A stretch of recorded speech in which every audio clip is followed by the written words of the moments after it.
Bonjour, voilà c'est fait, vous avez choisi le président Monsieur Macron. Les législatives seront le mouvement En Marche de Monsieur Macron ainsi que le MoDem, pourtant suspecté d'affaires similaires à celles du Front National. Et tout ce beau monde, semblant clean, aura une majorité écrasante à n'en pas douter.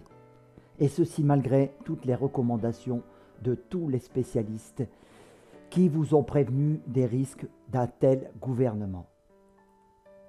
Vous avez choisi une personne qui, grâce à de gros moyens financiers, a su renverser les dogmes politiques classiques. Aurait-il réussi à le faire si les textes qui régissent le financement des campagnes électorales étaient mieux codifiés ? C'est-à-dire que chaque candidat disposerait des mêmes sommes à ne pas dépasser, tout dons confondus ? Alors là, je ne pense pas que les résultats seraient les mêmes, car ces résultats seraient beaucoup plus près du peuple. Lorsque l'on fait rentrer des équations financières dans un système, c'est pour que ses représentants gardent une mainmise sur ces systèmes. Mais cela vous a échappé visiblement. Croyez-vous que lorsqu'une grosse entreprise ou de gros patrons font des dons à certains partis, c'est pour voir se réaliser un avenir dirigé vers des augmentations salariales ou des assouplissements du Code du travail? Non, et vous le savez. Donc vous venez de vous tirer une balle dans le pied en croyant des discours qui ont été rédigés bien avant que M. Macron entre au gouvernement Hollande. Tout a été préparé et planifié depuis des années. Votre choix au présidentiel ont été celui de Bruxelles en choisissant Macron. Si vous avez regardé mes vidéos précédentes, vous comprendrez pourquoi les directives d'un président d'un État européen n'ont plus de légitimité. Aujourd'hui, c'est Bruxelles qui va vous dire ce que vous avez droit et ce que vous allez payer. Vous avez un laboratoire qui s'appelle la Grèce. Eh bien, avec certitude, la France ressemblera à cette Grèce dans peu de temps. M. Macron a été choisi pour appliquer uniquement cette politique de Bruxelles. Et vous allez le comprendre très très vite avec de nouveaux prélèvements qui vont s'enchaîner, car la dette s'aggrave. Et c'est avec de l'austérité que l'on veut vous faire payer ce dont vous n'êtes pas responsable. Il y avait soi-disant au gouvernement des votes utiles pour éviter la peste. Eh bien aujourd'hui, vous avez évité la peste en votant pour le choléra. Il va y avoir un raz-de-marée macroniste aux législatives et ceci donnera une carte blanche à Bruxelles pour installer sa politique d'austérité en France. Encore mieux qu'elle a pu rendre la Grèce au bord du chaos. La Grèce en est à plus de 180% d'endettement parce que lorsqu'on est endetté, eh bien l'Europe vous prête à des taux bien plus forts que celui de l'Allemagne et de la France, par exemple. Plus vous êtes endetté et plus, au lieu d'avoir par exemple 3%, vous pourrez emprunter à 8 ou 10% afin de rembourser des intérêts que vous n'arrivez de toute façon pas à payer indubitablement. La Grèce va s'écrouler et entraînera avec elle la France. Et par effet de rebondissement, l'Italie et l'Espagne avec elle. Beaucoup de Français pensent qu'il faut essayer M. Macron et ne savent pas que cette fois-ci, ce n'est pas comme d'habitude. Il ne s'agit pas de politique intérieure, car les textes de loi qui vont être votés le seront par Bruxelles. Et il n'y aura plus aucun moyen de les retirer, même si vous virez M. Macron et son gouvernement. Je dirais même plus, c'est peut-être les dernières élections présidentielles que vous venez de participer. Car avec plus d'Europe, M. Macron veut régionaliser la France en fédérant les pays d'Europe entre eux. À partir de là, il est facile ensuite de supprimer les présidents en les remplaçant par des gouverneurs, ce qui rendra la tâche plus aisée de Bruxelles de faire obéir ses sbires. La perte de la souveraineté des pays d'Europe est en marche, entre guillemets. Grâce à vous, et vous êtes tous responsables de votre propre mort, madame, messieurs les macronistes. Demain seront des jours funestes pour la France, et je vous engage à regarder quelques-unes de mes vidéos pour comparer et voir que sur l'avenir j'avais raison. Les votes de ces nouveaux gouvernements ne sont pas des votes ordinaires, mais des votes de la perte de votre identité. Monsieur Macron est-il pire que Madame Le Pen? Eh bien, avec certitude, j'ai dit oui, pour de bonnes raisons économiques que j'ai expliquées dans ma vidéo intitulée Macron, l'austérité n'est pas la seule réponse. Dans cette vidéo, vous apercevrez que l'endettement de la France est dû à un changement de texte à compter 3 janvier 1973, avec cette nouvelle réglementation qui dit que la France n'empruntera que sur les marchés financiers et devra payer des intérêts énormes à des banquiers privés.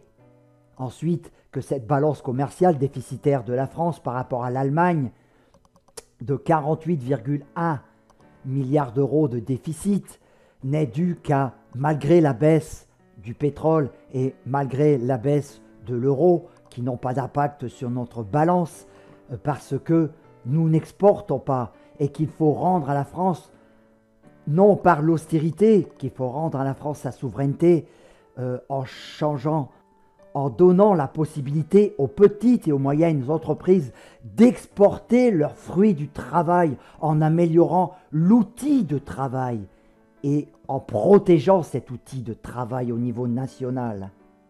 Il ne faut pas passer par l'austérité, par des impôts et des taxes. Il faut que les petits patrons puissent et les moyens patrons puissent exporter. Exporter où? Mais pas que dans l'Europe.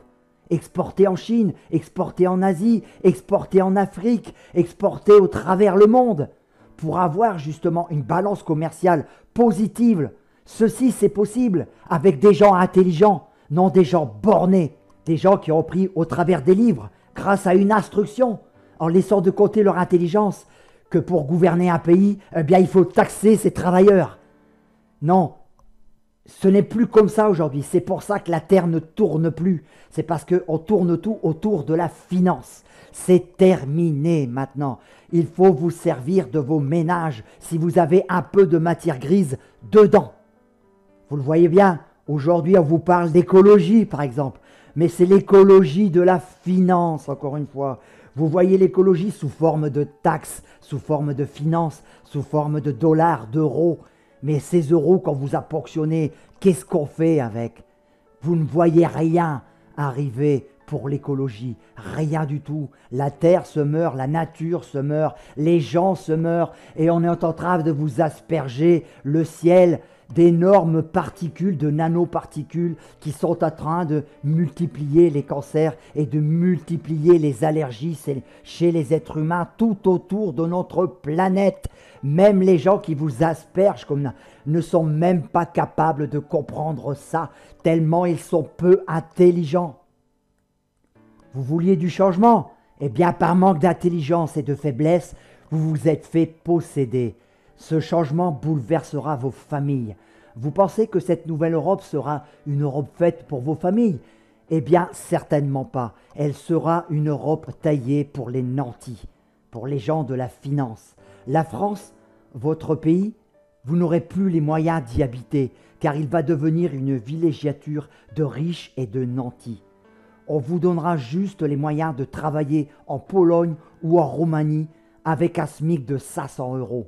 C'est cela, les nouvelles lois travail que l'on vous promet. La France, votre beau pays, vous n'aurez même plus les moyens de vous offrir un ticket de bus pour y retourner, car cette Europe à deux vitesses va être créée. Regardez l'exemple des États-Unis. Vous avez des régions où il n'y a que des pauvres et des travailleurs. Là justement où il y a eu un cyclone ces dernières années qui a ravagé toutes ces régions. Souvenez-vous, les pouvoirs publics ont mis des années simplement pour reloger ces pauvres gens. Bien, alors qu'en Californie, par exemple, où il règne le gâchis et les dollars à ne plus savoir quoi en faire. C'est ça le modèle de l'Europe que vous voulez? Eh bien oui, il vous pend au nez. Vous voulez un contrat de travail de 500 € en Roumanie? Et si vous le refusez, vous voulez, comme en Angleterre, 400 € de chômage? Parce qu'un chômage qui va être nationalisé, ce ne sera pas un chômage qui vous donnera 70 ou 80% de votre 3 derniers salaires. C'est fini, il va falloir l'oublier. Si c'est étatisé, ça sera pris sur les impôts et on vous donnera 300 à 400 € par mois. C'est-à-dire, vous ne serez même plus capable d'acheter une baguette pour vous nourrir. Car dans cette France future, il faudra 5000 € rien que pour manger. Avec l'inflation de l'argent et l'inflation tout court. Ce qui doit arriver, arrivera. C'est inéluctable. Vous leur avez donné tous les ingrédients. Vous leur avez signé des chèques en blanc. C'est parti. Maintenant, il est trop tard. Vous venez de condamner vos enfants, bande d'égoïstes, parce que vous n'êtes plus capable de réfléchir par vous-même et pour vos proches. Vous avez signé des chèques en blanc à des gens que vous prenez pour des dieux. Je vous souhaite bon courage en tous les cas, et je ne tarderai pas à revenir vers vous, car je connais votre avenir. Je ne tarderai pas à revenir vers vous lors des premiers mouvements populaires qui ne seraient tardés. Mais sachez que d'ores et déjà, il est trop tard, et l'inéluctable va arriver.